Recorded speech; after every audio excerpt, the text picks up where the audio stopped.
With the world's attention currently focused on Paris, it is worth remembering that 80 years ago that city's future was seriously in doubt, and we are told that Hitler himself ordered the city's destruction rather than allow it to fall into Allied hands. And the credit for saving Paris from destruction is most often placed on the actions, ironically, of a German general who has been lauded as the savior of the City of Light. But as a review of the military situation in Paris in August 1944 quickly demonstrates, both the notion that the German occupiers could have destroyed Paris and the role of the German general in its preservation appear to be embellishments of the truth. For what really happened to preserve Paris from destruction is the subject of this video. A true history that most people don't know, but a fascinating one nonetheless. Paris was never important to Allied plans for the advance towards Germany. General Dwight D. Eisenhower, the Supreme Allied Commander, specifically ordered Allied forces to bypass the city to spare it from heavy damage in a protracted battle with defending German forces. That it did ultimately become a battlefield was due to the French desire to be seen to liberate their own capital, to wash away some of the stain and humiliation of defeat in 1940, and those indelible images of columns of German troops marching past the Arc de Triomphe. Following the D-Day landings on the 6th of June 1944 in Normandy, the Germans put up tremendously fierce resistance for several weeks to try and contain the expanding Allied bridgehead.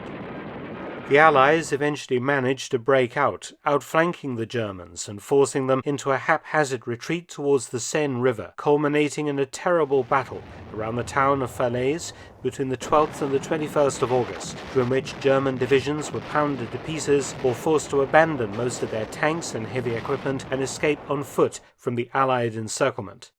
Thereafter, the German army began retreating out of France, with the Allies in hot pursuit. Among the Allied units fighting to liberate France were units of the reconstituted French army, known as the Free French. Equipped by the British and later the Americans, it came under the control of General Charles de Gaulle, who headed all Free French forces. Within occupied France, the French resistance had been very active for 4 years, and was by now called the French Forces of the Interior, or the FFI. Paris had a large 20,000-strong FFI force among the civilian population. On the 15th of August 1944, the FFI was ordered to rise against the Germans defending Paris. When de Gaulle became aware of the rising, he immediately pressed Eisenhower to order Allied forces to capture Paris, fearing that without proper support the resistance would be overwhelmed and destroyed by the Germans. Without waiting for Eisenhower's reply, de Gaulle also instructed General Philippe Leclerc of the 2nd Armored Division to single-handedly attack Paris. In Paris, the French did everything they could to hinder the Germans. On the 15th of August, employees of the Paris Metro, the police and the gendarmerie all went on strike, with postal workers following the next day, and then a general strike occurring throughout the city on the 18th of August. The German garrison had begun making preparations to defend the city, placing explosives on certain bridges and public buildings in order to slow the Allies down if they entered the city. However, the new German garrison commander, General de Infanterie Dietrich von Choltitz, only had a small force left with which to defend the city. He had set up his headquarters at the Hôtel Maurice on the 8th of August, a grand hotel on the Rue de Rivoli in central Paris, but his army was only 20,000 men strong and of poor quality. The primary unit was the 325th Security Division, the troops of this unit of average or dubious quality, and they were supported by 20 batteries of 8.8 centimeter flak guns and a handful of Panther tanks and some reused French tanks. It is important to note that Choltitz told his superiors that he lacked enough explosives and engineers to make the demolitions as ordered by Hitler, to turn Paris into a fortress, and also enough men to actively defend the city. Because of these factors, the German resistance would be both limited and short in duration. By the 19th of August, most of Choltitz's troops had been deployed manning roadblocks and defensive positions to the west and south of the city to try and stop the expected Allied advance. Due to severe manpower shortages within Paris itself, the Germans could do little to counter the rising of the French resistance, which quickly seized many buildings and began barricading streets by chopping down trees and digging trenches to prevent the Germans from moving about, though the FFI was short of weapons and ammunition and could not take Paris off the remaining German forces without outside help. The Swedish consul in Paris, Raoul Nordling, spoke to both sides, and on the 20th of August a ceasefire deal was struck that led to a temporary truce. However, due to competing ideologies in the different resistance groups, fighting flared again on the 21st of August.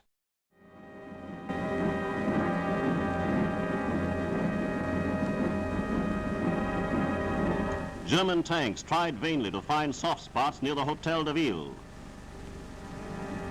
Here is the call, citizens to arms.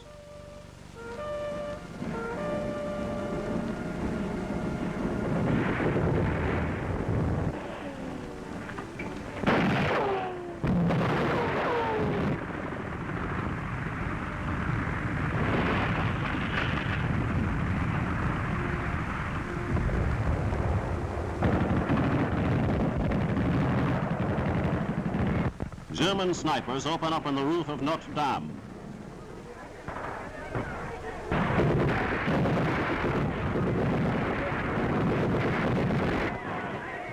This Nazi is a marked man.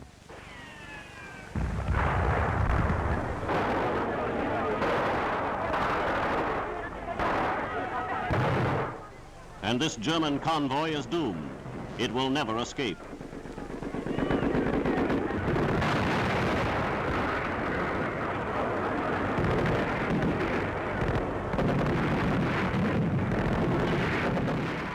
Next came Hitler's infamous order, the 23rd, cabled to Choltitz, that read, "Paris must not pass into the enemy's hands, except as a field of ruins."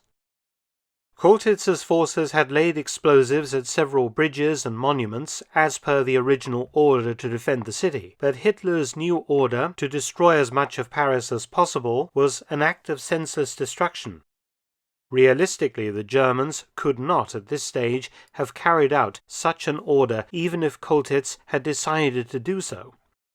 Choltitz controlled very little of the city. His forces holed up in certain large buildings or complexes of streets.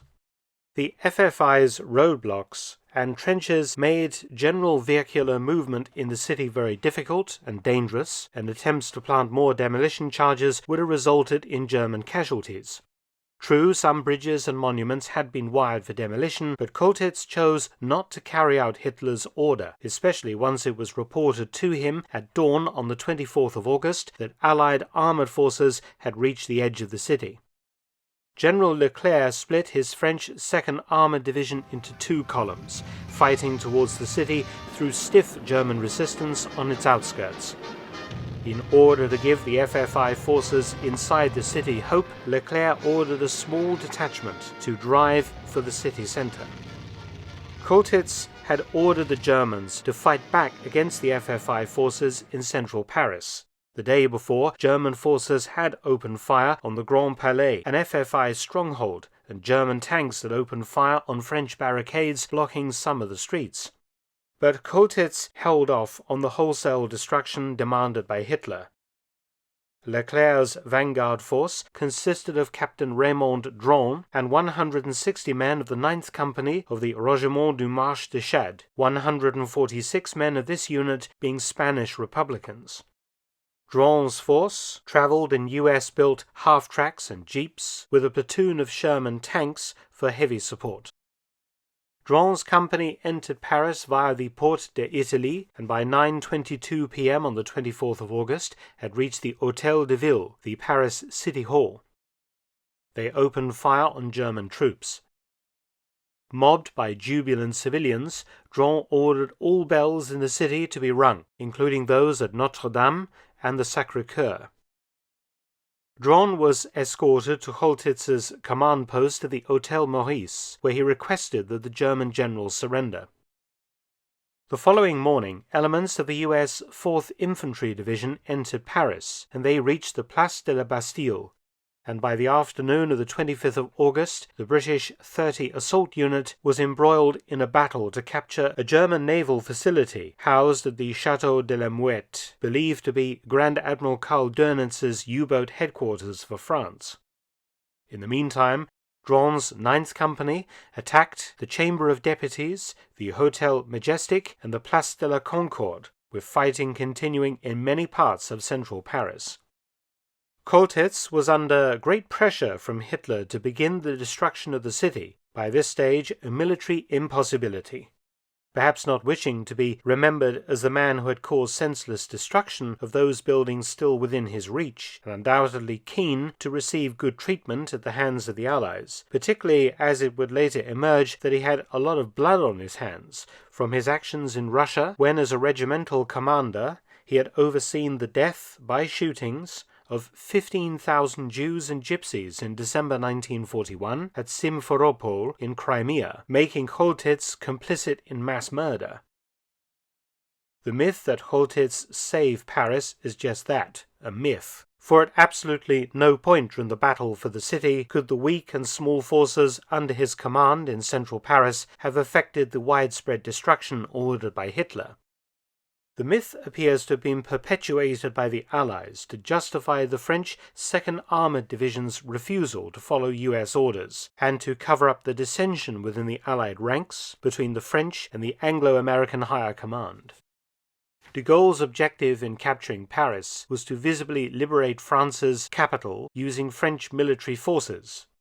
This was a political aim, and when Eisenhower refused to allow such a pointless exercise, de Gaulle had nonetheless already ordered Leclerc to ignore Eisenhower's orders, whatever they would be, and to take Paris. It is interesting to consider that if the Germans had had the time and the men in Paris to defend it properly, de Gaulle's political show might have ended very differently, with serious damage being inflicted on the city, and a long drawn-out battle for the city itself drawing in other Allied units to support the French, slowing the Allied advance and playing into Hitler's aims of buying time to reorganize German lines following defeat in Normandy and Brittany. As it was, Choltitz tamely surrendered at the Hotel Maurice at 3:30 p.m. on the 25th of August 1944, and afterwards was driven to the Paris Police Prefecture, where he signed a more official surrender document.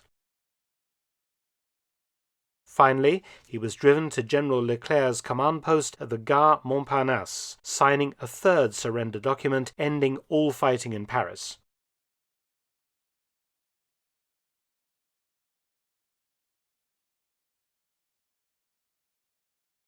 De Gaulle arrived triumphant in Paris that day, making a famous speech at the Hôtel de Ville, claiming that Paris had liberated itself, particularly ignoring the activities of the US 4th Infantry Division in helping to win the battle.